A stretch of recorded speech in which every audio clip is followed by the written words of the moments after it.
Okay, cool. Yeah. Awesome. Right. And that's it. Yeah. Right. That's wonderful. Have you done podcasts before? I have. Oh, yeah. All right. Well, how many podcasts have you done? I don't know, like one or two. All right. Well, welcome to podcast number 3. Hello, everyone, Awesome. and welcome back to Dying to Talk. We got a very special guest today. Very special. Somebody I've mentioned before on this show. You know, this is a running theme. Season 1, a bunch of people that I talked about ended up being in Season 2 already. What the fuck was that? Anyway, my guest today, professional actor, aspiring farmer, Yeah, I guess you could say that. and yeah. former football star. Well, Collegiate maybe. football player. We got Hampton Fluker in the building today. Hamp, how you doing?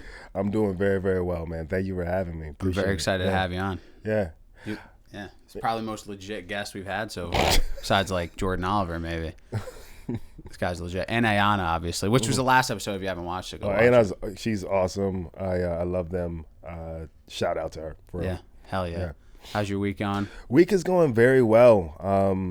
I walked in here and I told you already I'm in an off-Broadway play right now called Staff Meal at Playwrights Horizons, running till May 24th. And it's one of the best theater experiences I've had in a while, so I cannot complain. And you've been, how many shows a week you guys been doing? We do 8 shows a week, I think. I get that count correct. Yeah, theater schedule is kind of wild. But yeah, professional make-believer out here. So it's kind of what you ask for. It's got to be so much fun, though, doing 8 shows a week. Yeah. Same crew. You get to make believe for a living, and so you do that 8 times a week, and so you really can't complain. It's kind of what we sign up for. But I'm having a great time. So specifically this week is really, really dope. The only complaint is I'm tired, but who's not, right? Yeah. Yeah. Same. I am always unbelievably exhausted on Wednesdays. I work Tuesdays, Thursdays, and Fridays, my day job, and I got to be up at 6 a.m. But I always say I'm going to get up at 6 a.m., 5-second rule. The second I wake up, 5 seconds, I got to be out of bed. Yeah. 6:45 is by the time I roll out of bed. It's just, I just need to hold on to that sleep. And then I get home, and I'm like, I'm going to go to the gym. I have all the energy in the world, Right. and then immediately crash. Yeah. It's called being an adult. I feel that. Yeah, it feel fucking that. sucks.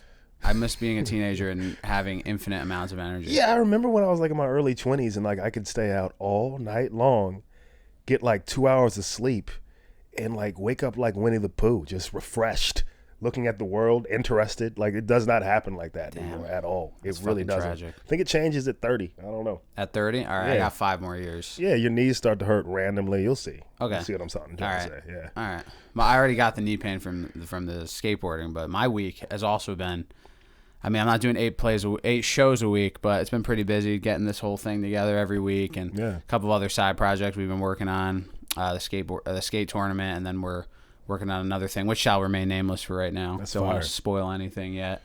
And yeah, I've learned very recently this past week. It seems like I learned something every week.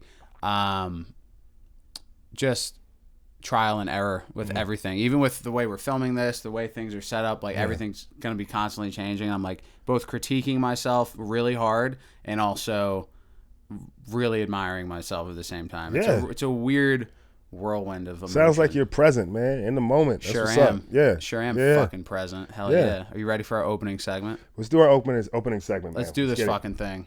Whose pants, you can curse by the way, just in Yeah. case, because Ayana asked that and I was like, go for it. Yeah. Whose pants are these? Hampton. Whose Okay. pants are these? So I talk about what pants I'm wearing right now. Pretty much. And where you got them. Just fun Sure. little anecdote. Nice I'm little not, icebreaker. I'm like not you need afraid one. to answer that truthfully. Okay. My mom got these for me. Hell yeah. I don't really care about fashion that much. She Mm-hmm. probably got this shirt too. Shout out to my mother, whom I love. These are, I think they're Wrangler jeans. Nice. 32, 34. Whoa. Yeah, man. It's a tall length. Yeah, thank you. I roll them up at the bottom. Nice. That's my sense of style. Okay. That's what I've seen all the cool kids do. Yeah. I don't sag my pants or wear a belt, wear it tight. What else? They're not too tight either. The pants, actually. They're a little loose, kind of mid-tier. Could you go running in those? I could go running if You needed. just probably wouldn't prefer to. Always ready, man. Always ready. That's why I'm the same way. I can't wear flip-flops or slippers ever. You always got to be ready. I always got to be ready. My girlfriend doesn't understand that. She goes, why don't you just wear this? We're just going to McDonald's. Go wear the slot. No. Your partner doesn't need to understand. She don't gotta You understand. You need to understand. You said, girl, you could wear flip-flops so I don't have to. Exactly. I'm here to protect everything. Exactly. You got this, man. Exactly. You got this. I wore like shoes without socks yesterday, and I'm going to be honest with you. I felt unsafe. Yeah? I didn't feel prepared. Yeah, and I won't be doing that again. They don't get it. Some people get it, some people don't. They don't. Yeah. But I feel you, man. That's why I'm here, because I get it, and exactly. I love you. That's why he's here, because he fucking gets it. I get it. I'm switching it up. I'm wearing some Dickies today. Whew. I always wear Gap pants because that's my shit. I'm wearing some black Dickies instead. Got these. Order them online. When I used to work for North Face, we'd get a Dickies discount, and I'd get pants for like $10. Super rad, and I need to get more pants because the pants department and the shorts department, I'm working outside, and you've noticed I've gotten significantly tanner each week. My legs are about as white as the walls because I have not been wearing shorts once. So I might start a new segment called Whose Shorts Are These? Anyway, that concludes Whose Pants Are These? Brilliant. I do that little audio sound. So great. Way I know. I do like this little radial effect afterwards, so it looks like I'm making a spin. Beautiful, baby. I love it. It's all done in post. I'm not actually doing that. My mom thought it was real. Magic. So for those of you who don't know who Hampton Fluker is, I'm going to let him explain who he is in just a second. But how we know him is he's myself and Spencer and Kara's friend, and he was also our acting teacher, coach, acting mentor, whatever fucking title you want to say. I'm for the last year, pretty much. Yeah. So Hampton. Yes. Who are you? Keep it simple. My name's Hampton Fluker. I want to say I'm just an artist, I think. I fell into acting. I don't think that actor necessarily defines who anyone is, but I really like make-believe. Let's just say that. But I'll start from the beginning. I was a big athlete in high school, like every kid is. You know what I mean? That's not that interesting. But yeah, I played sports, and people told me I was good at it, so I continued to do it. That's kind of how that works. The joke is that when I started playing football, I really didn't know the rules. But kind of like Forrest Gump, you give him the ball, and then you run to the touchdown, and you're like, I bet. It's kind of what it was. I just happened to be very fast. What position were you? Running back. Oh, there you go. You don't need to know the rules. Just give me the ball. I couldn't catch for shit, but like I could get the ball, and I could run fast. And if the and this goes into theater soon, but if the goal is to not get hit, if that's your objective, then I was pretty good at that. You know what I mean? You're also playing football in the South, so you got these big corn-fed boys. You're like, you don't have to tell me twice that I don't want to get hit. You feel me? But yeah, after like one of these games, I got hit very hard, and the decision I had to make was, do I want to continue getting hit this hard? And so they were doing plays in my high school, and I just, the rest is kind of history. I had the great, I guess you could say, the gift of having parents who've always been very supportive, right? So whatever made my heart sing. This is what I try to tell my students too. Whatever makes your heart sing, just do it. One life, don't take it seriously, live it seriously, right? So theater came into my mind. I was like, okay, Shakespeare, Othello, what is that? For everyone who doesn't know, Othello is a Shakespeare play. And so I did that in high school, fell in love with it. Because before doing that, I'm a slam poet too. So spoken word poetry, all that. Shakespeare and spoken word made sense to me. And Shakespeare, kind of like football, I didn't know what I was talking about. I want to make the point very, very clear for anyone who's like kind of has their foot in and out of something. The way I've lived my life thus far is I really haven't known the rules, and I just kind of like, how back in the day, fathers used to throw their children into the water and say, figure it out. I'm not saying that's the way to go about life for everyone, but it has worked for me so far, and it's made my life very colorful and exciting. Hell yeah. But yeah, I fell into it because I was doing a Shakespeare play, didn't know the rules of Shakespeare, figured it out while doing it. And that's also what I tell my students: do not overthink this, just say it. Please, for the love of God, you'll not only will you not be wasting your time, but you might find something very interesting that flows within you that you did not know of. Gotcha. So from there, because my parents were very supportive, I started auditioning for TV and film in Atlanta. This is and that's where you're from? Yeah, I'm from Atlanta. Okay. And I played football in Atlanta with the high school in Atlanta. And the movie that I ended up going out for was called The Blind Side. And they were shooting that movie in Atlanta. And again, sometimes it's good not to know the rules, y'all. Be green behind the ears for, like, on purpose. Yeah. because I didn't know that Sandy Bullock was in it. You know what I'm saying? I didn't know what the story is about. All I knew is that the character was a sensitive dude like myself who played football. And that turned into me getting a role in my first movie and missing my high school graduation. Wow, you missed your graduation being The Blind Side. Yeah, and my dad was the baccalaureate speaker. It's really funny. That's kind of a flex, though. Well, my son couldn't be here because he's with Sandy Bullock right now. Don't worry about it. It was cool, man. And from there, I auditioned for different conservatories. Only 3.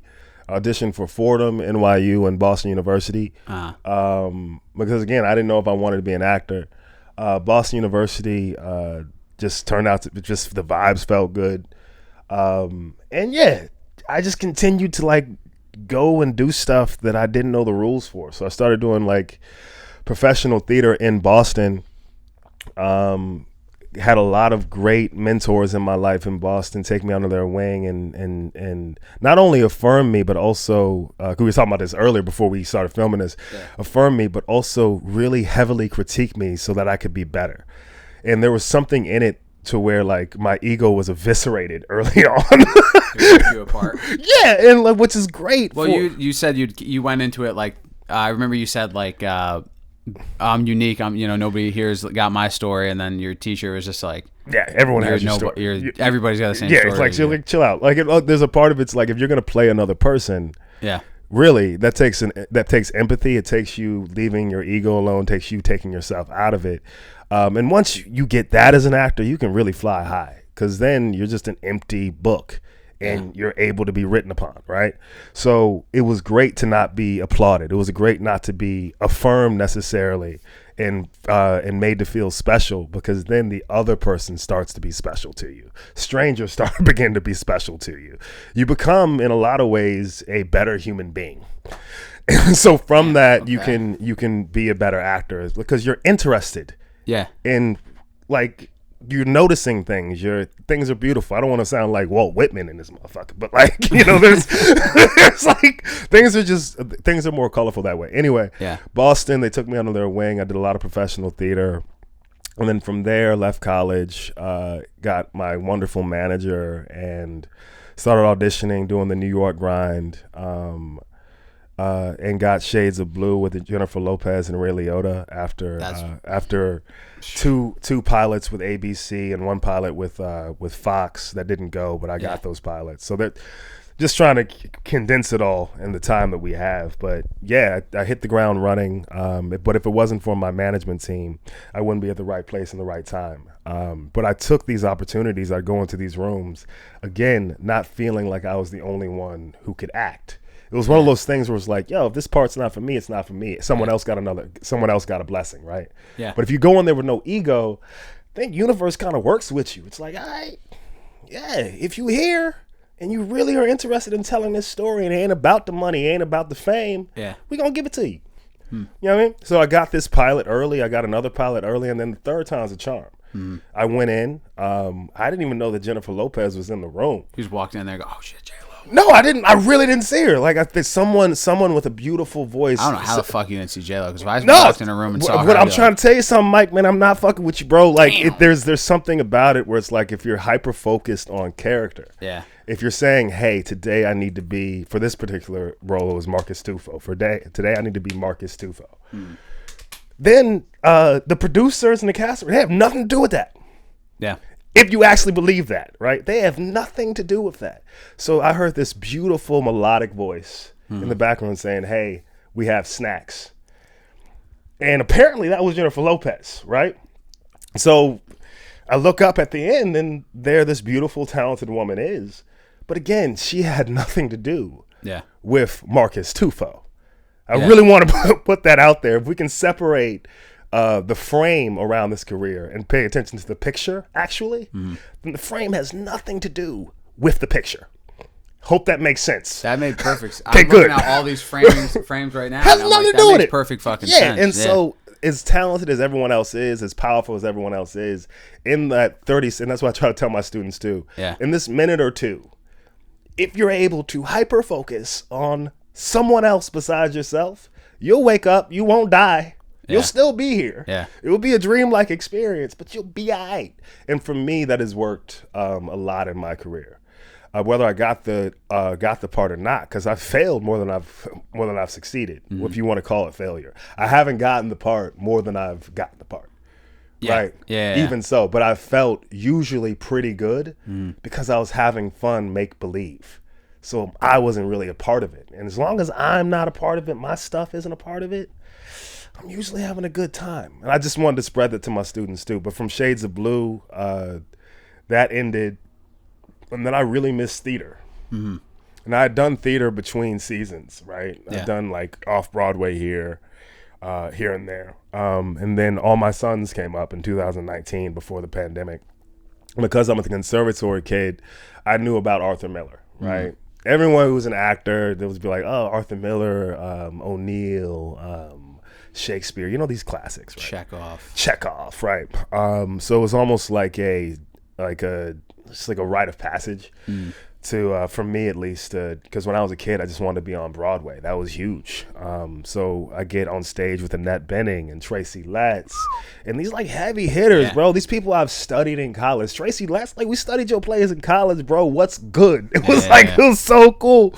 And here I am doing Arthur Miller as a black dude. Like I can't express to you how strange that is. Yeah. And I'm not going to go into completely what that process was like. I mean, I can kind of relate because you mentioned Othello, and we had to do a table read thing in high school, and I was Othello as a white guy. So the whole time, controversial is all shit. And I'm like, guys, you know I'm white, right? Like every other character reading this, but my teacher is like, yeah, but Othello's black, and I go, what are you trying to get at, bro? What do you want me to say? Right, exactly. And that goes into a whole other conversation around colorblind casting. But for my Broadway debut, it was a great reminder. And what year was Arthur Miller? This was 2019. So this is right before the pandemic. And it's great for this story because after this experience, you know, the world kind of shut down. Yeah. I remember like I had gone to LA with my lady, who's a fabulous actress and a fabulous screenwriter. Amber Rashawn Williams. We were there. We were there in LA beginning of 2020, like January and February, and I ended up like testing for Queen Latifah and everything. It was like really fun.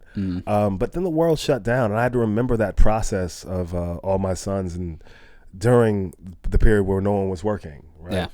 I mean, I was doing Chicago Med at the time, but it was kind of in and out. I would go to Chicago, film something. I'm still recurring on Chicago Med, and it's great.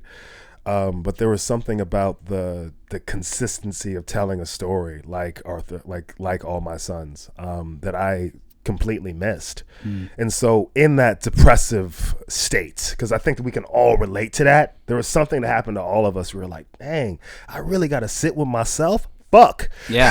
Like that's another thing. There's no outlet. You know what I mean? Yeah. There's another thing we've talked about a lot on the show was like the pandemic and the what people came out of it. What? Yeah. Spencer was also in LA. Yeah. Also pursuing acting. And Miles, our business LA partner. can be lonely, man. It can be lonely. I was in college when the pandemic happened. Yeah. And but honestly, though, I would say, would you agree, blessing in disguise, the pandemic? Because it gave you absolutely. I'm going to tell you what, man. Like even meeting Spencer and everything. Like again, like I'm glad that you introduced me as like teacher, mentor person. But like I really, this is gonna sound like kind of. I'm not trying to be the Dalai Lama in this motherfucker. I'm really not. I really enjoy community. Yeah. So to explain that, like before becoming like an acting teacher, like or a friend to a lot of actors, and I don't know how to describe it. I just started farming during the pandemic because I needed to do something with my hands. You know what I mean? I needed to do something that was consistent. What were you planting? I was at Over Creek Farm in Wappingers Falls. Okay. And, like shout out to them, like dope people. But I would just be like picking tomatoes for hours. You feel me? And that turned into like coming home to seeing my lady, reading books on herbalism. You know what I'm saying? That feels like such a simple, nice, pleasant simple life. As fuck, man. Just grabbing tomatoes. Shotty's reading a book. Seriously, man. Not all, you know what I'm saying? It's funny, like not all spiritual people like walk around like with robes with their, like, you know, it's just sometimes like I think that it's just the cats who walk out their door with their Jordans on, who decide to like look at a dandelion for a minute. You feel me? Like that's spiritualism too. You dig? So like, I wanted to change his face a little bit. So I'd come home, my lady's doing that, and that turned into like, because that's also a thing too. Like me and my lady, we share a mind on eating good, whether that's real food or like what we enjoy. So we like to eat. We like to fill up our plate. So we're like, yo, I like to farm. What does that turn into? We don't see no black farmers. Yeah. So, okay, cool. I'm working at a farm. Now I want to farm.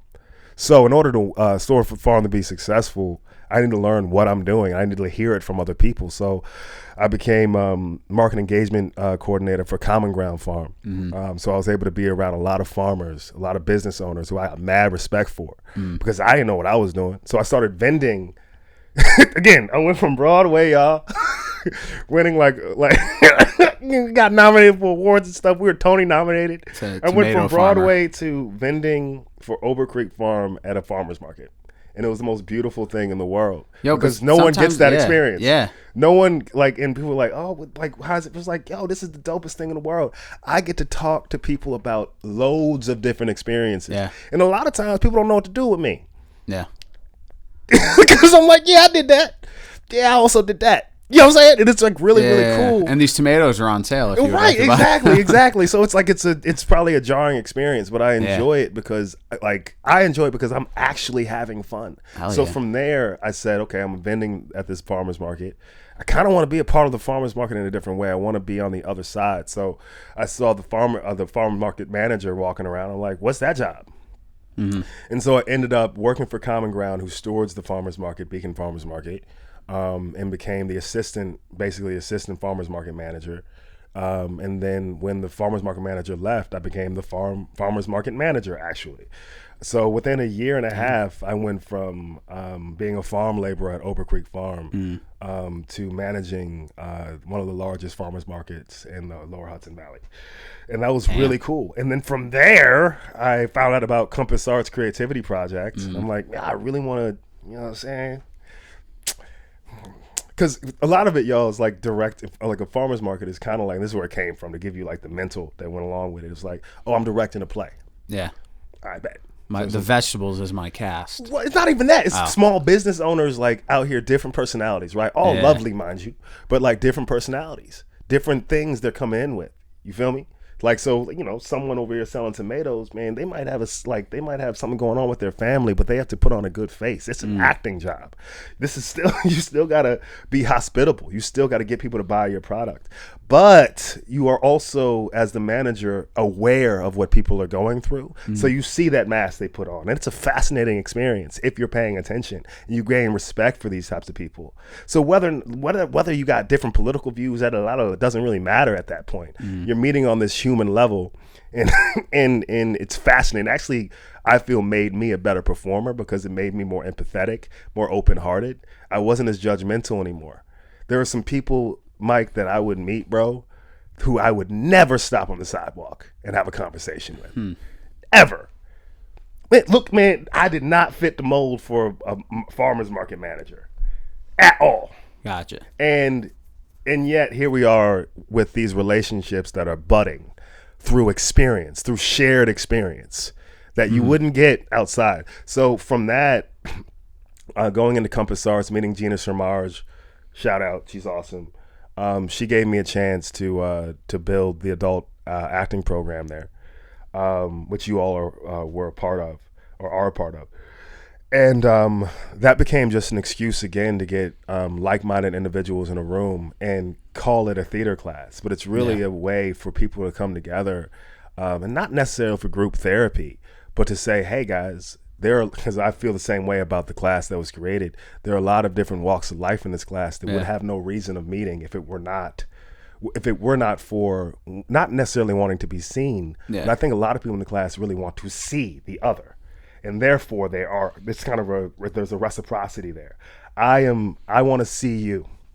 I want to see you do your best work. I want to see who you actually are. I want to see you take the mask off. And in turn, you're also seen. And then all of a sudden we're doing scene study. We're talking about Shakespeare and all that kind of stuff. But it's just a vehicle for human connection, which I think is what we were missing in the pandemic in the first place. Absolutely. So like, I hope that makes a little sense. I know it sounds kind of poetic, but that's literally how I feel about it. No, that makes total sense. I even, on that point, I remember the first class, it did feel more like group. I mean, it was more talking than actual like practice and execution of it. And, you know, I took like some college acting classes in high school, but it was always like, oh yeah, Mike's the funny guy, Mike's the whatever. And then every other aspect of my life, they're very shut in and not like opening up to themselves. So that in turn made me go, all right, well, I guess I have to like project a even bigger personality to kind of make the room not boring. Right. But what I really liked about the acting class was like the more, you know, obviously meeting you, Gabe, Damien, Matt, everybody, when they got to open up, I was like, oh, I don't need to like necessarily go into every week trying to be the funny guy. I don't need to have a funny joke. I can say like a really normal sentence like my week was fine, you know. Like it did made me like although I'm a very like open up and out front individual, it also made me realize like I don't have to do that all the time. And that's what we learn in class too. Like, you know, there's a thing I tell teenagers this, and I tell adults this on the same. Like, there is no good and bad in my classes. Yeah. There just is, right? So if you come in, me and my wife say this about stage work or film work. Don't go in there trying to be good or funny or interesting. That's the quickest way to not be good or funny or interesting. Yeah. If you go in there and you're just trying to tell the truth, if you tell the truth, like, audiences aren't dumb, people aren't dumb, friends aren't dumb, families aren't dumb. So if you're telling the truth, it resonates. It's like, it's a kinesthetic response. It's an energy thing. If someone comes, you know, question, y'all, real quick. Question. So, you know, like when someone comes around you or near you, and you can feel like a buzz or a vibration. Like you get a trickle down. You can't explain it, or like someone shocks you with like electricity. Yeah. It's that same thing. Like, we can't explain that, why someone gave us that feeling. And they might even be a stranger. It's happened to me on the subway where I'm like, why do I feel, doesn't feel bad. Yeah. Why do I feel that rush? That person just has something. And you might not speak to them ever again, but it's the truth. They don't even say anything to you. Nothing at all. And that's what I felt in the class with everyone, and especially because you are the funny guy. That's actually who you are. But also you got these cats like Robin Williams, right? Yeah. You got these great comedians, right, who also have this other side. That's not necessarily deep and dark or like that they wallow in it, but it's this other side. Their comedy comes from a place of extreme truth. And if you don't get in touch with that, then our laughter is kind of empty. Yeah. Right? You want your laughter to move you somewhere. Mm-hmm. But I like you as an actor, Mike, because I know we're trying to interview me and everything, but I like you as an actor, Mike, because you are so funny, so that when your face does straighten, we as the audience or the observer get very interested, not just entertained. Yeah. But come on, wouldn't it be better if people were not just entertained, but interested? Yeah. I don't know. That it's like a taste that lingers, right? Yeah. And that's for any actor. Like, wouldn't you like it more if people were not just entertained, but interested in asking questions about your experience? What the fuck did I just see? And why did they move their foot like that when they said that? What is that? Yeah. That's all I'm saying. Like get very, very into noticing like the subtle shit that people do. But if your focus is every time you step on stage, bro, to tell the truth, nothing but the truth, so help you God, people will not only clap, they might even forget to clap because they'll be thinking. They're speechless. Yes! Come on, bro. I'm serious. Just throwing their debit cards on stage at me. Exactly.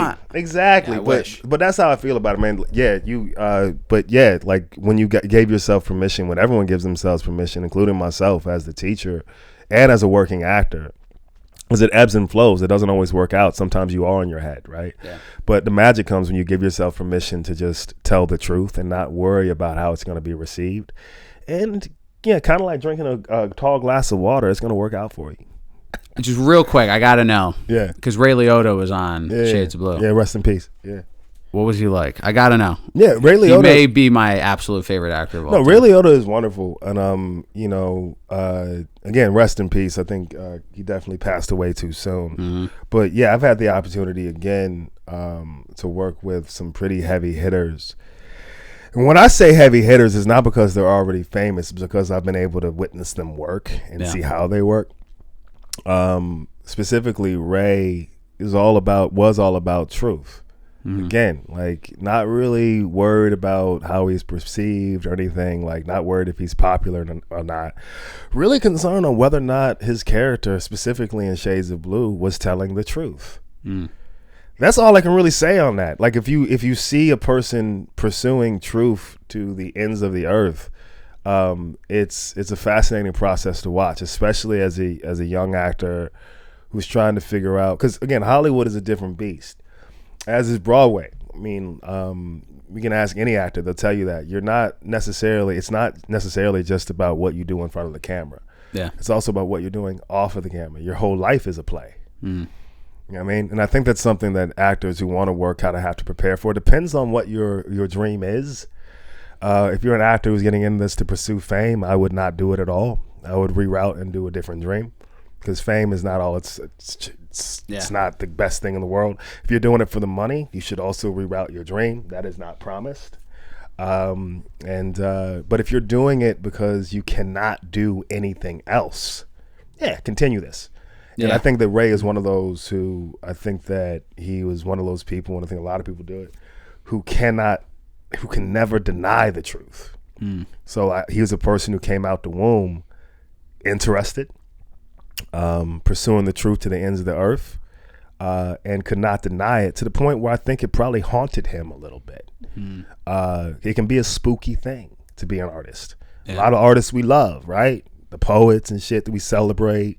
Van Gogh is a great example. Cut his fucking ear off. I love painters, because of class and shit. I love me a painter, bro. Like Pollock and Basquiat and Van Gogh, all these. I study these painters, study their lives too, because I'm also the youngest of five. So as a younger brother, I got used to noticing a lot anyway, like and trying to see how this worked and how that worked. So when I got into the game, acting game, in my early 20s, well, not really my early, but in Boston during college, I was always basically the youngest one in the room. And so instead of trying to prove myself, and I give this to my parents because I think they raised me right, I decided to pay attention. Gotcha. Instead of like trying to prove. It's like, let me take a hump. Like humility definitely came later, because there's a little bravado there, but I definitely was trying to really even copy what I saw working. And what really worked was when the quietest people in the room, the people who spoke like the least, usually were telling the most truth on stage. And that's what I'll say with Ray and other actors like that who I've met, like Tracy Letts, like Annette Bening. These are just serious people, and they're noticing the intricate ways, again, that people even raise their eyebrows or look to the right, because it's about your thoughts, about seeking the truth, and it's not about the applause. It's not about being liked. It's not about how many likes you have on Instagram or Facebook. What is this character and what is the truth? And the basis of that is, and I kind of like to pass this off to teenagers, but I think adults have to remember this too. If we can all say, hey, from what we know and gather, we only get one life, right? One body and one experience. Like, who knows about reincarnation and heaven and all that? Like, we really don't know. It's great to think about, but we don't actually know. But if we have, like, if all these spiritual books we read, there's only this moment. Stay present, all that shit, you know what I'm saying? If we actually buy into that, then every moment is very, very precious. So let's pay attention to the meat of it. If you only get that, then why not seek truth? Why would you pay attention to the frame and not the picture? If you only get one life, one moment. So if you're going in for Jennifer Lopez, for instance, why would I focus on Jennifer Lopez? As fascinating and beautiful and talented as this woman is, she deserves everything she's gotten. But that had nothing to do with Marcus Tufo. And I think everyone can agree with that. If I pay attention to Marcus Tufo, who that is in that moment, then I get to work with Jennifer Lopez. But it's not the other way around.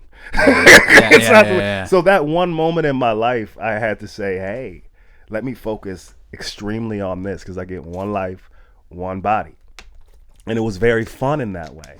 And then you get to shake everyone's hand and but I even pass it on to all the stars I just mentioned. In their lives, to get to where they are, they could not pay attention to the frame of the picture. They had to pay attention to the picture. Yeah. And then all of a sudden, they become part of that frame. It's a really beautiful kind of reciprocal little dance, but it's out of respect that I have to, and it's out of respect for that talent in the room that I have to deny that talent in that room so that I can be my complete self, so I can show you that I deserve to be here, that I'm worthy, because I can separate it. I'm on the same level as you. So it's been a wild ride. But Ray, one of the best compliments he gave me, we were doing a scene one day, and we're like in the car or something.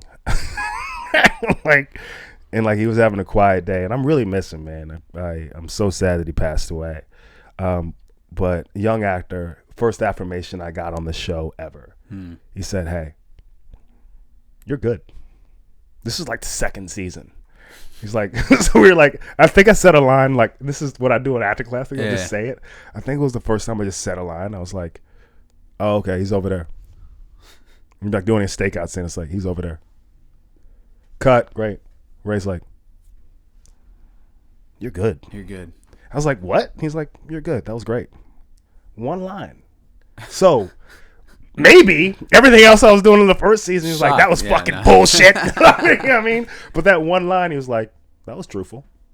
Yeah. That's... I don't really want to... I don't know how to explain that other than that. But like, that was truthful. He's probably like, that was good. Have you seen Goodfellas? You should watch it. The reason why I asked that is, I don't know if you know this, but there's two films that I watched as a kid that made me want to become an actor, and one being Goodfellas, the second one being The Warriors. But in Goodfellas, obviously, Ray Liotta plays Henry Hill. The first thing Dying Industry Films produced was a parody of Goodfellas, and I played the Henry Hill character. Did you do the last scene where he's making the sauce?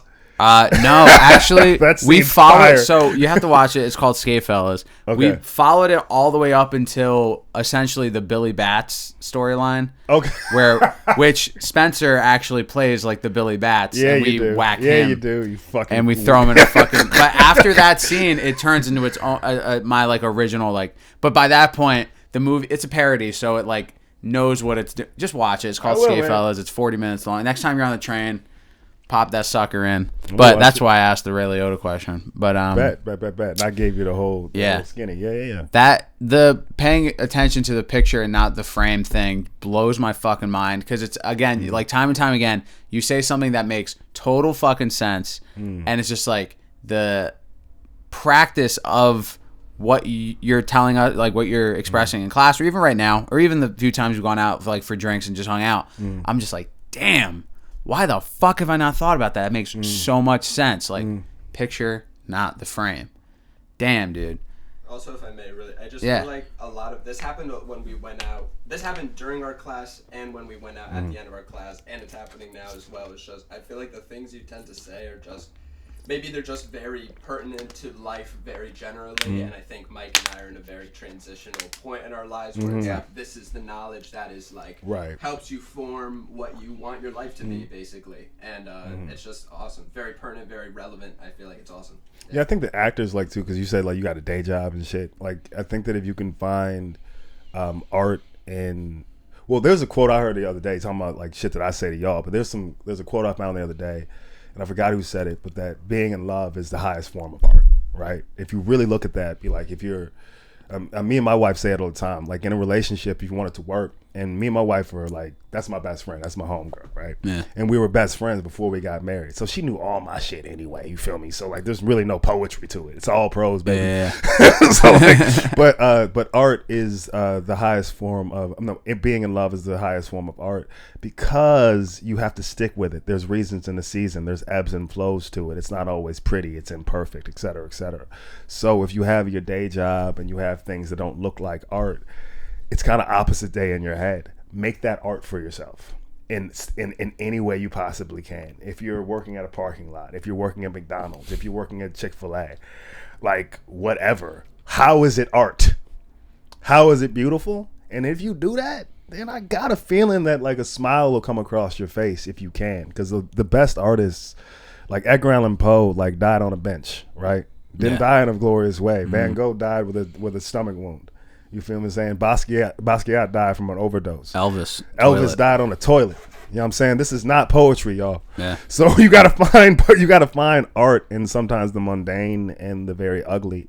And I only say that is because that's why I think that some of these things are fascinating to people when they hear it. To me, it's not that fascinating because it just kind of is. If you look at pictures of the Buddha, right, or Dalai Lama, or anybody who's spiritual that we respect, they're always smiling. Yeah. Everything is fucking funny because they have no idea what the answer is. None of this shit might fucking matter. It's like what I feel like they're going for. And all the spiritual gurus that I've read, that the foundation is the same. Stay present. Life is beautiful, and also life is suffering. Yeah. And whether or not you become a star in Hollywood, that does not matter. Wars are going on all over the world. That might be you are a small fucking blip in the universe. The thing is, we say that all the time. You've heard that before. Absolutely. But people do not get up in the morning and really attend to that thought process. Yeah. And what I mean is tend to it, and you're a wrestler. You work out, bruh. I see it. Shoulders. There's a practice to things. You must continue to do it. So that spiritual practice, I think we can pass that on to our acting practice as well. Yeah. And our life practice. Just like this is the one body we get, one life we get. Stay fucking present. Live your life seriously. Don't take it seriously. And in the grand scheme of things, remember that you were very small, that you probably do not matter in the grand scheme of things.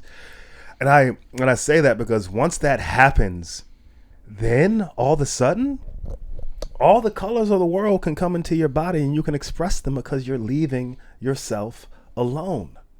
If you're going to be a great actor, we don't want to see you. Yeah. Damn, we don't want to see you. Get less interested in you and get more interested in somebody else, and your life will be so fucking full. And that is like that's a life lesson off the stage too. Your life will be so full. What happens if you're having a bad day in New York, walking down 42nd Street, and you just look at a homeless person who's smiling? Yeah. What happens to you then if you get interested in why that homeless person is smiling? That takes 5 minutes out of your day. But all of a sudden, you've seen life in front of you for a minute. And that's art. And just see how your mind and your eyes relax. Like, pay attention to a stranger and leave your shit alone, because your shit probably doesn't matter. It's going to work out. People go through things every day. Yeah.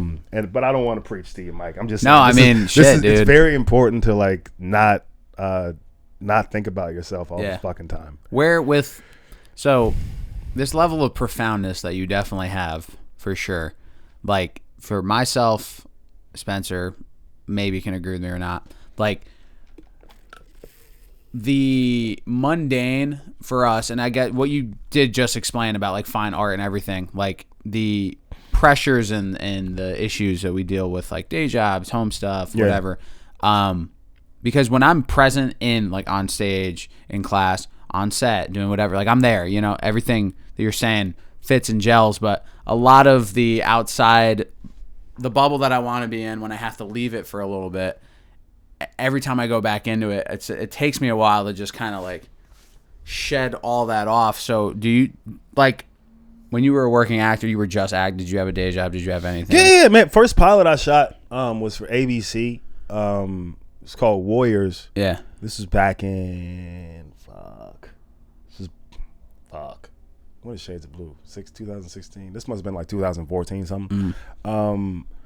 Got paid for that, and then was stupid with my money, and then had to go back to my day job.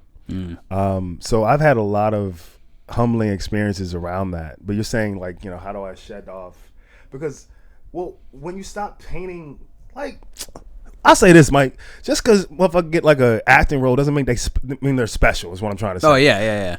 And so if you start looking at having an acting job as a job where you just make believe, then it's no different than working at a box office like I was, or working at Juice Press as a smoothie chef, right? A smoothie chef, right? Not even baby. A smoothie artist. Upper East Side chef. Juice Press, shout out. So yeah.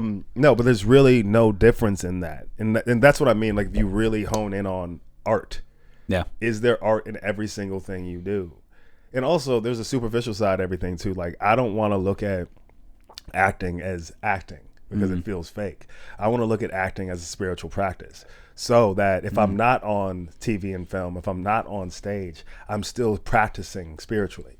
So yeah, in this particular framework, I'm in front of a camera and I'm in front of an audience. Welcome to my spiritual practice. When I'm not allowed to do that, I'm picking tomatoes on a farm. Welcome to my spiritual practice. Yeah. When I'm not able to do that, I'm teaching students about acting. Welcome to my spiritual practice. It is no different. It's a tether to every single thing. It all relates because it's how I'm living my life. And how I live my life, how I try to live my life, is noticing how other people live their lives. It makes my life very full. That's me. So what I would say to you is, why would you try to shut off your day? Go from there. Yeah. It's a beautiful day you just had. That's what I'm saying. Like it's like a mentality shift you kind of have to have. Embrace your fucking day. You can, again, it's like these motherfuckers always say you could die tomorrow. Motherfuckers always say that. Then live that way. Yeah. If you could actually die tomorrow, like stop. Like we read these books and like it's like we have a problem with retention. We can't retain information. Yeah. Like these big ideas, they're not that fucking big. If the thing is you can die tomorrow and you must stay present because we don't know tomorrow's not promised and all that kind of shit. If you love life, which I think you do and a lot of people in the acting class do, then yeah, why would you try to shut off your life? That just happened. Congratulations. You had a roadblock today. Cool. Awesome. You're pissed off today. Great. Yeah. How does that inform what else you're going to do today? Why would you shut that off? Experience it all. Be present for it all. And if it's making you be a bad person, and that's the other part too. If it's making you be a bad person, I like to practice like mindfulness in that respect. That if you're overthinking, sometimes the trick I do is, I bet I'm overthinking, and I say to my brain, thinking. So I can recognize what I'm doing. Yeah. If I'm hearing something that's pissing me off and it's disturbing me, because disturbance too is not good. That's unnatural. It's my one life. I could die tomorrow. I don't want to be disturbed. So I say to myself, hearing. I just bland it out. Hearing, thinking, hearing. And then if I'm feeling something that I hate, I say to myself, oh, I'm feeling. I noticed you. Cool. And I go about my day because my human side, that spiritual side, dude, that human side will get in the way and paint shit and it'll like make you assume things about everything And make a different picture. Right. I'm not special. Yeah. So all I'm doing is hearing, feeling, thinking, just like everyone else. But I am not in control of what happens next. That is God, universe, Mother Earth, whatever the fuck you want to call it. But if I'm actually small, if I'm actually think I can die tomorrow, then why would I want to be disturbed right now? Why would I want my body to be in pain right now? My intention is to enjoy my motherfucking life. So if I have a diseased thought or a diseased feeling or a diseased hearing process, I'm not listening well, I have to name it so it becomes less than. Oh, all I'm doing is thinking. Shit, man. All I'm doing is feeling. I bet. Oh, all I'm doing is hearing. I bet. And I swear to God, for me, it's like a menthol cigarette. It's great. Yeah. It's wonderful to leave yourself alone or to label what is going on. Because once you label what's going on, it's less precious. And just like acting, right? Once you label that, hey, I'm going in to make believe, and they're probably going to highly pay me to put on makeup and a costume, then you start to laugh about this process. This is not deep. People are literally fighting wars right now. Yeah. What we do? Come on, this is not deep. Yeah. This ain't deep. You gonna highly pay me to make believe? The best shows out there right now. Fallout. I just was watching Fallout. I love that show. Yeah, it's all make believe. That motherfucker had to sit in a chair and put red makeup on. Yo, shout out to Walton Goggins. Yeah, bro. Like, yo, the reason you enjoy watching him is because that motherfucker clearly does not take this shit seriously. He's like, righteous gemstones. Yeah. Focus on him. Not taking that shit seriously. Yeah. Like, he's like, hey guys, what's up? Yeah, I'll have a sandwich and a coffee. Great. What's the scene? Wonderful. Yeah. Dude, come on now, man. But he, just like every other actor, probably have issues as well. I don't know this man at all, so. Yeah. But just like you, but there's nothing that he does that has had in his life that is different than you or Mike. I'm like Spencer or you. where you have to stop yourself and say, thinking, hearing, feeling in order to stay present so that you can enjoy what you're actually doing. Really. Like, so all the day jobs that might be stressing you out and shit, I've done it. Yeah. My wife has done it. Yeah, but you're not special. And so what could make you special and what could actually make you like, what would make people tether to you is if you showed them that, hey, even though this is you're seeing this as negative, you have the choice to see this as a positive thing. It's your choice. But no one wants to live their life disturbed. And half the time we live our lives disturbed because we're assuming that we should be somewhere else, or we're taking in what we've heard from our parents, or blah. Yeah, those are the two biggest things. Yeah, like, but they're disturbed. Yeah. So why would you want to be? But the like funny that? thing with that is, I swear to God, had this realization yesterday, at the time of recording this, the day before, at the time of recording this. I was driving up the street, and I was like, I was driving to the office to drop something off, and the whole time I was there, I was like, yeah, what am I doing? I'm 25. Like, I wanted to be. I wanted to have my own place and a good job by the time I was 25. I still live at home and whatever. And then on the way back, I was like, yo, I was 19 when I came up with dying industry. And it was just a thing that I made up. And I was like, this is going to be something one day. I don't know what. I'm not saying like, oh, I made a film. Every motherfucker can make an Instagram account, production account. I know that. But I was like, oh, like I did say I was going to do that. And I did do that.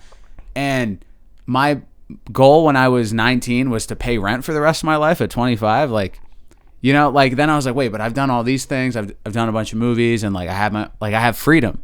Yeah, I have freedom. I don't have money, but I was never after money. So like I'm kind of doing exactly what I thought I'd be doing. Yeah, and like money got. And my brain, I felt so insanely good, and then got so humbled because I went to the skate park and then played in this tournament that we're doing, and I got smoked. Spoiler alert. It'll probably be out by the time, but. Even that too, like with skateboarding, I've talked about how the acting classes helped me with skateboarding tremendously. The hyper focusing and just being like, what am I trying to do? I'm trying to do this one thing. Yep. I'm not trying to get a sponsorship. I'm not trying to impress I'm just trying to take the board and go from point A to point B, flip, pop, whatever. And it's the more I just started focusing on just that aspect. But the biggest issue was, and this is something that I struggle with all the time, and it's really interesting because with long-term things, like I want a certain type of life. One day I hope to have, a house, blah, blah, blah. I'm always focused on like that, the like unknown variable, right? But something as simple as skateboarding where like I know all I have to do is roll away. My brain can't imagine rolling away, but it can imagine all these other like superficial ass like fancy car or whatever. It's like, no, start focusing on this. It's the steps. It's the process of. They say it's like if you suffer from addiction, if you suffer from anything, they always say like day by day. But always people are like always focused on like hardcore drugs, alcohol, whatever. Addiction is also addicted to certain thought process. Like having a thought process. Yeah. It's addictive because it's habitual. It's the biggest thing I'm trying to curb. Me and Spencer, like we made that joke, and Spencer, I'm so glad that you're able to take it. I saw Spencer on the train, and Spencer started shaking his leg. That's habitual. Spencer ain't scared of me. There's nothing to be anxious about with me. Yeah. But that's habitual though, and Spencer knows that, right? Yeah. But here we are doing it anyway. Right? It's just the process. It's day by day, like saying, oh shit, let me catch that real quick. That's something I do. I know it's not fucking useful. Yeah. How could it be useful if it's putting me in a bad fucking mood? That's another sign too. If you're in a bad fucking mood, that doesn't mean it's chemical for everyone. For some people it is chemical, and I respect that, seriously. Yeah. But if it's not chemical, that's your fucking choice. There's another way to do this. To say, hey, just like a cigarette, just like if you suffer from alcoholism, just like drinking something, just like if you got to smoke less weed, just like that's your choice. Yeah. And you're an adult, and you need to put it down and make another choice, or continue down this road that you know is probably not good for you. Yeah. In either way, you're just gonna keep on living your life. It's how you want to live your life, though. Yeah. So. With your thought process, and it's hard. That's another thing too. It's difficult. So it takes. That's why I call it a spiritual fucking practice. Yeah. Because you have to practice it. But it's subtle, and no one is gonna applaud this shit. And it's just gonna show up a year from now when you have a different energy. When you're the person who sits next to somebody and you put a chill down their spine because you're there. Callback, right? You're there, and you've reached a certain point of clarity, of calm. Yeah. I think that's a big thing too. If people always thought be like the river, right? Like, but if you reach the point where your hand doesn't shake, that's a good thing, right?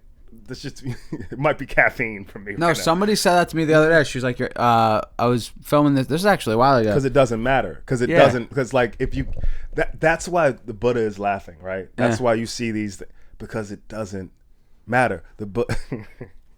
All these like high, like these people celebrated for high thoughts. Yeah. What I think what they get is that they may be wrong, which allows them to laugh. If there's no answer to it, even like I believe in God, right? I do. I'm not sure what God looks like. I'm not sure what, I really don't. Yeah. But I do believe in God, something, but I could be wrong. And that makes me very comfortable living this life. That's just me. I like being wrong. When me and my lady have a fight, I enjoy, like this is gonna fuck a lot of people up. You can ask her. I enjoy being wrong. Really? Because to be angry with the person that I love is disturbing to me. So if I'm holding a thought that is not founded in reality and that I'm wrong, it's a gift because I'm less heavy now. Trying to be right is a heavy, heavy experience. I'm trying to be right. I gotta be right. Motherfucker, why? Damn. Like, Holy one life, shit. one body. Baby, what did I do? Shit. Bet. I don't have to carry that anymore. My bad. It's not even my, it's like, Yeah. shit. Like, not even my bad. Be like, I'm wrong. Cool. Bet. You've given me a gift to where I don't need to be right about that. I can move forward now. I don't have to hold that. Yeah. I'm wrong. Great. What else am I wrong about? So I don't have to hold that. Because there's another thing too. If you really pay attention to your body, you're probably holding in a lot of shit that's not useful. And you're probably trying to be perfect. You're trying to, like, you know, and a lot of men, especially straight men like ourselves, like, you know, there's something. Gotta be Sigma. But yeah, it's something be really alpha. weird and strange about this bravado of being right and all that kind of shit. And like, it's just weird. It makes you a weird person. Yeah, now that you say that, that makes total sense. I'm actually, like, now that you said that, I'm like, fuck, the next time I get into an argument, I know Kara's going to pull up this clip from the show and be like, I'm just kidding. It goes yeah. like, but really, it's not even like to impress your partner, because it doesn't mean that relationships are gonna. But it's again for you. It's look at it like as a productively selfish thing to do, to be searching for where you may have disturbed the other. Really, like if you can search, because if your goal is to. If your intention is, your objective is kind of like your skateboard thing. It's just, I'm going to do point A to point B. If you're with the person you love, then the goal should be to make them feel loved. If you're speaking that person's love language, then they will learn your love language. It's reciprocity. It's like moving to another country with your partner who's from another country. That's a love language. You're going to learn their culture. But you can do that within the four walls of Newburgh. Like you can, or in Beacon where I'm at, like you can really be with a person and be like, yo, the goal is here. I'm not in love just to put it on paper so people can see that I'm married. This is actually real. I'm in love to learn something about life here. So if you tell me that I'm wrong, you're giving me a great life lesson. Thank you. Like, change your mindset on it. Like, make it be an opposite day. You're teaching me to live my life better. I get one life, one body. And I put all my trust in you. That's why being in love is the highest form of art. And if you can transfer that over to being in love with strangers as well, that you can be in love and it not be romantic. Spencer's in love with a different stranger every week. Right. Spencer's a true artist, baby. You know what I mean? But this is like it's a free flowing thing, and I hope that, like, just to wrap it up, I hope that it does make a little sense to, like, that the disturbance part. If you feel anxious, if you feel nervous, if you feel anger, that's not necessarily a natural thing. It's almost like a fight or flight response, or like stage fright. We put ourselves in situations and we act like it's life or death, and it's not. That's why I say in class, focus for 1 or 2 minutes. Hey, did you die? And some people know what I mean by that, and some people don't. What I mean is, you're not dead. You're still here. Everything's okay. You didn't lose your mind. You ain't got to go find your mind. It's here. You just made believe for a minute. And you can do that in your personal relationships too, on your day by day. Just make believe for a second that you don't have to try so hard. Just listen and see how your life can get better. My partner loves me very much. I love her very much. And so that's kind of where I ended. And so I've given you that trust. So yeah, if you say that I'm wrong, you're giving me a gift. And I really appreciate that. If I tell you that, hey, that didn't make me feel very good, you can listen to it. And I'm giving you a gift. You don't have to, I'm not even mad at you. Yeah. Like, thank That's you. Fucking, I can go forth now. This is great. I feel very underqualified as a podcast host now. Like, damn, dude. Like, this is why I do this show. Like, every person, it doesn't matter if it's a kid who I grew up with or somebody I met a few weeks ago. Every single person at one point while on the show has left me completely fucking speechless. A good thing or a bad thing. And the main reason why I'm doing the show is to hear things like that. Like, damn, dude. Anybody that's out there that is listening, you're welcome. Because I just got Hampton on the podcast. Bro, holy shit. I need a I second. really appreciate that. It's really nice of you to Damn, say. Dude. Spence, any questions? Anything? You got anything? No, I had something before, but I totally forgot what it was. It slipped my mind. This is good. I've become unusually. I thought I was microdosing for a hot second. Like, listening to the shit you were saying. I was like, damn, fuck. Ultimate being locked in. Yeah, you gotta, like, for my sake, and I've touched on this a few times, like, nobody in my family is, like, they're very in their way, which I think has created me to be like that. Although I'm aware of it and I'm actively trying to combat it, as opposed to, like, they're just their way and that's it. So there are, especially, I think my biggest goal recently has just been to, like, both lock in and unlock at the same time. Like, pretty much everything you were saying. I can't rephrase everything because it was just so brilliantly said, and I don't have the brain cells to. But damn, well, I think Jesus Christ. No, but I appreciate you saying it. Yeah. But I think that, like, in layman's terms, I think it's like really. I think all I'm getting at is if you kind of like relinquish control, you're good.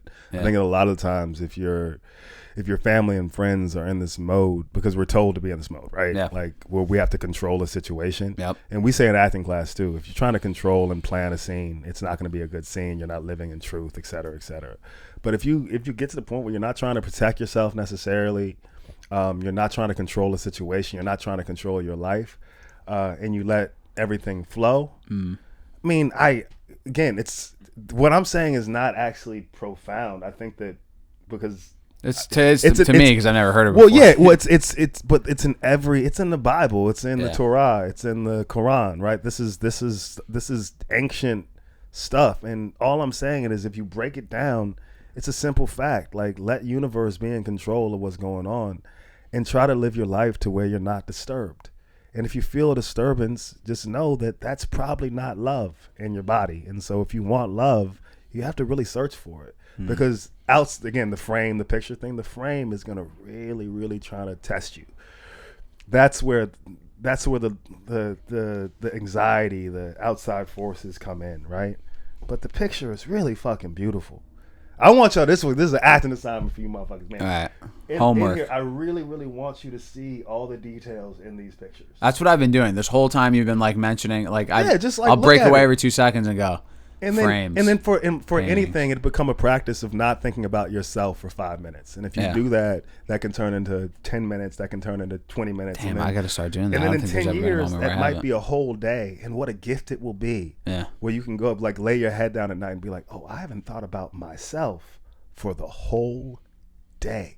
And I want you to imagine what a great day that may be.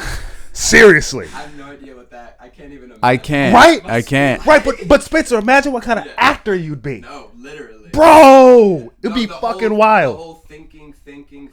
I'm literally. Oh yeah, do that. Using that. Thinking. So If you're ever like, Yeah, bro, when we're on the train, Can't wait for the next time we get into an argument while we're working together. No, when you ever see, like, when you got on the train with me, bro, if you just thinking, feeling, I guarantee your knee would have stopped. Yeah. Because you're like, oh shit, that's wild that I'm thinking, feeling, and Hamp is right in front of me. Yeah. I haven't even said hello yet to this motherfucker, and I'm thinking, feeling. It's crazy what we do. Because it's because he's a big fan of the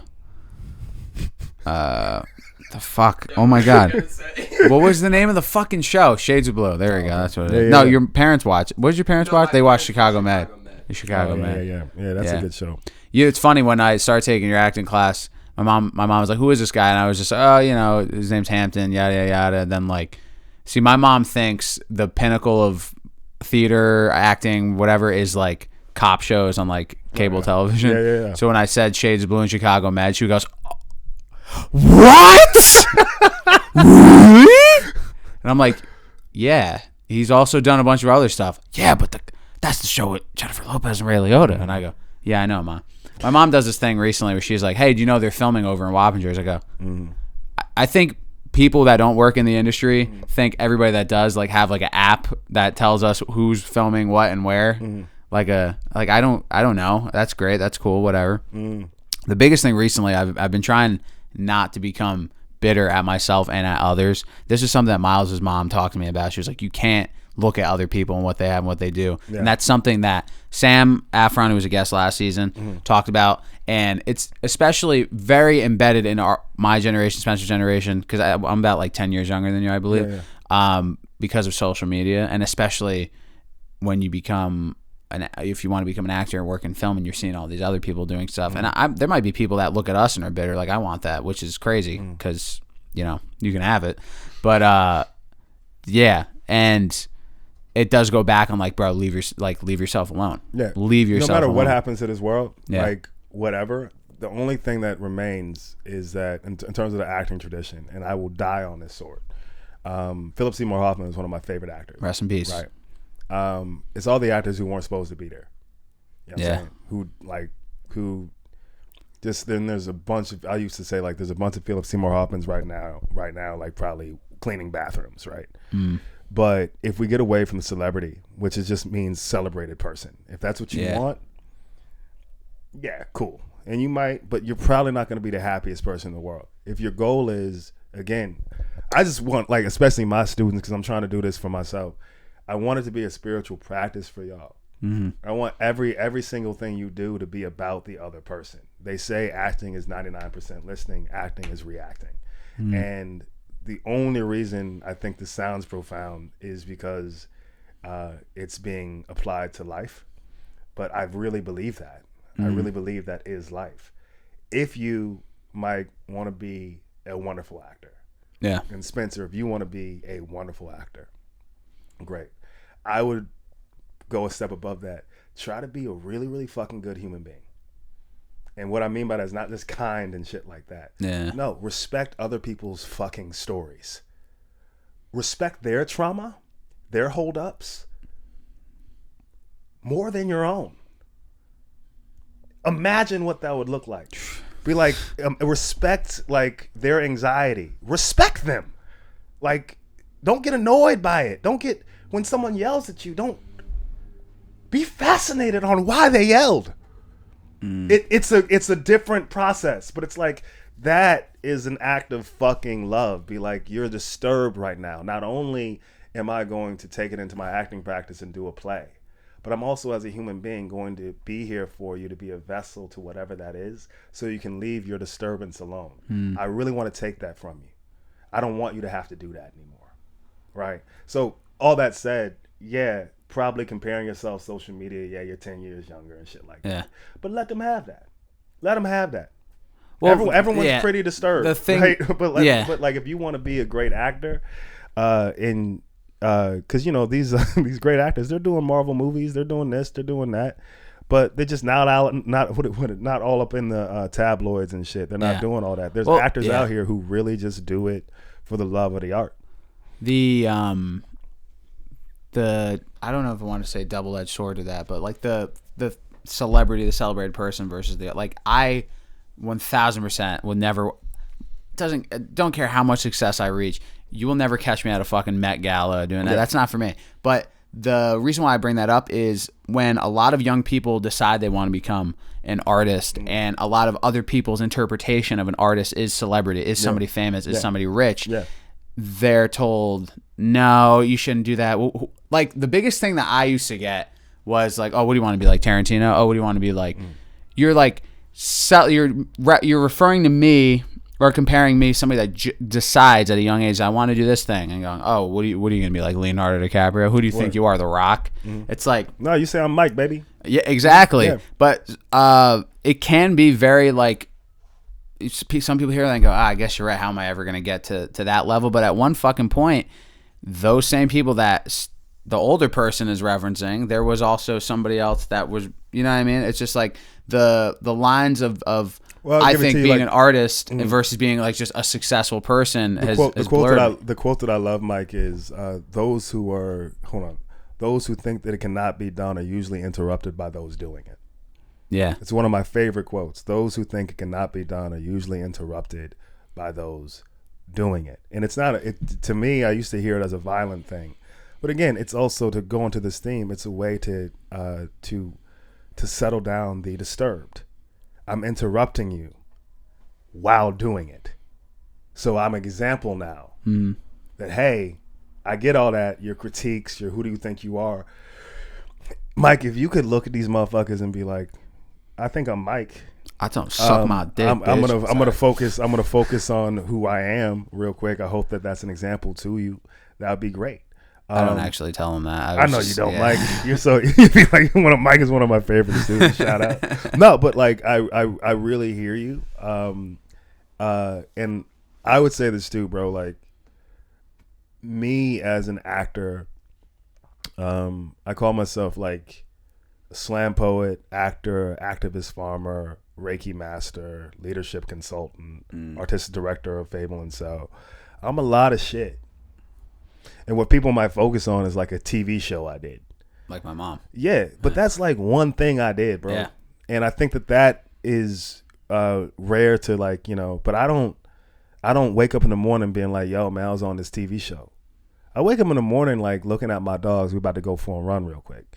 And I look at TV and film. I look at Broadway this way too, as something I do sometimes.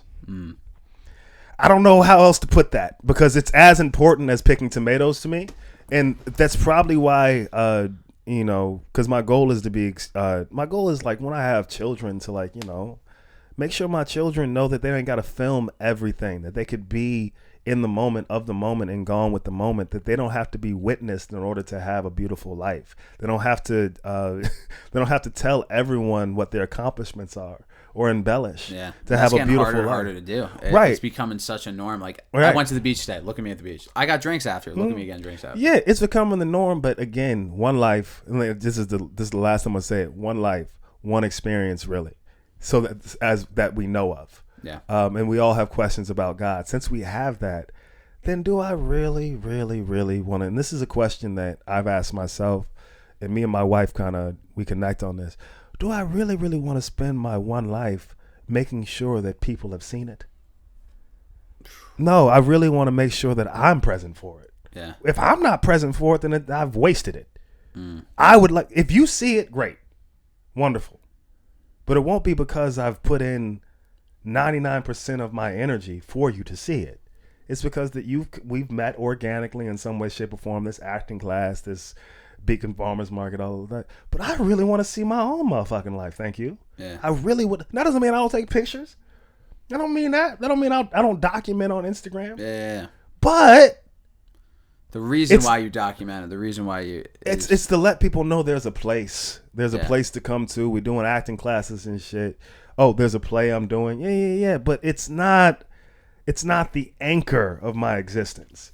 And also when you're auditioning, you're doing, again, you can't be the best artist you want to be if you're focused on how things are going to be received, if you're focused on how another person did it. All of these people like Quentin Tarantino, like Scorsese, like all these people, they were broke. They had a dream. They continued on this dream. And then people started witnessing it and putting things on it. But no one knows what Quentin Tarantino does in a room with four walls by himself when he's trying to create Pulp Fiction. That has nothing to do with who he's compared to. That comes from Quentin Tarantino's mind, and that is not necessarily a unique experience. That's every great artist needs to know what it means to quiet down and be completely themselves. And if you can do that, then it doesn't matter if someone witnesses it or not. Again, Van Gogh died not famous. Yeah. No one witnessed anything. We look at Starry Night now, we're like, God damn, look at that. How could we have denied Starry Night? But we did. And he died having had all of his art denied. And if we focus on those stories and then we look at like someone else's career who has never been denied, then we can start to laugh like the Buddha a little bit. Does it really matter? Nah, y'all, it don't. Do we have any control over this? Nah, not really. What does it mean to be celebrated? I'm not really sure. Do I want to be celebrated in the way that people are being celebrated now? Ask that question. I don't really know. Or do I want to be, one of my favorite people is Alice Walker. Like she wrote The Color Purple, very famous. You never know what she's doing, but she's celebrated. I love that. Be celebrated for a different reason. Be celebrated for your work, not to have your whole life critiqued. You know, I don't have the answer for that, Mike. All I know is that did though, in a way. but like all I know is for me that like I really want to see my own life. Yeah. That's my and I see my own life through other people's experiences. These subtle experiences where it's genuine because I'm not documenting it. The only thing I have for it, it's not on film, or it's in my memory. And that's a beautiful thing. That's because I'm in love with you. I'm in love. I'm in this thing with you. You're documented in my memory. You're not documented out here. This is not for the world to see.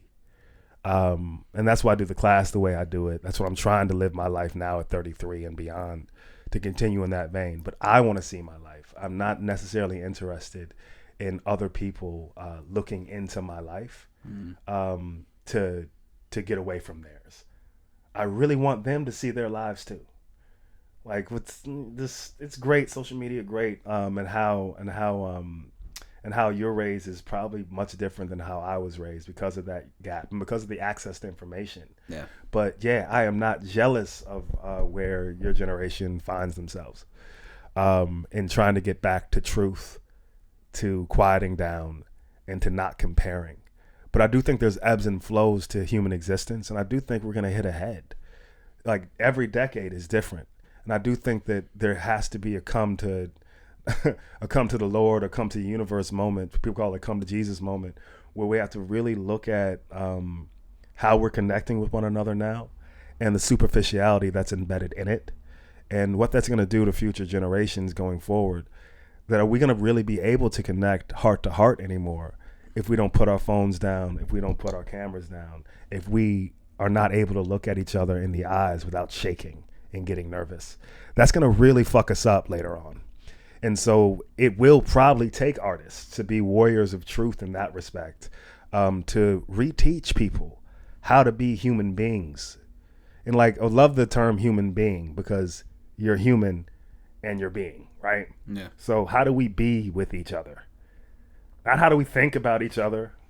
How do we be with each other in the room and really, really get down to the nitty gritty of what it means to be human and connect on that. But if we're looking for applause and affirmation all the time, or for people to tell us that we're just like another person, then we're really losing like the gift, I think, of what it means to be alive, why we're here. And we might miss out on like a lot of magic within ourselves, and that would be a shame. But that's probably why we farm, because I really would like my children to hear these words about the time that, like, as soon as they, like, you know, come out of the womb. Those like, kids are gonna float out of the womb. I hope man, be like, yo, man, this tomato, bro, this strawberry, bro. Yeah. Just be free, be yourself, be barefoot in the grass, and really don't worry about what anyone thinks of you. Matter of fact, don't worry about yourself at all. Just to start off that way would be great. Damn.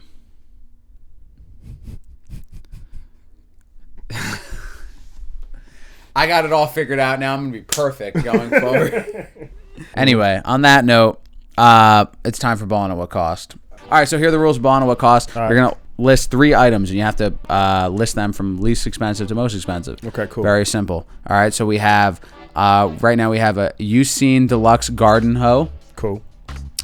Front and center tickets to see Staff Meal, cool, the play that you're working on, and a Blindside Blu-ray DVD. Blindside Blu-ray DVD, least expensive. Okay. What kind of garden hoe? Ucene Deluxe Garden Hoe. Do you know what that is? I didn't know what that is. The tickets to Staff Meal Garden hoe. Final. Are you locking that in? Well, I didn't like the way you reacted there. Let me see.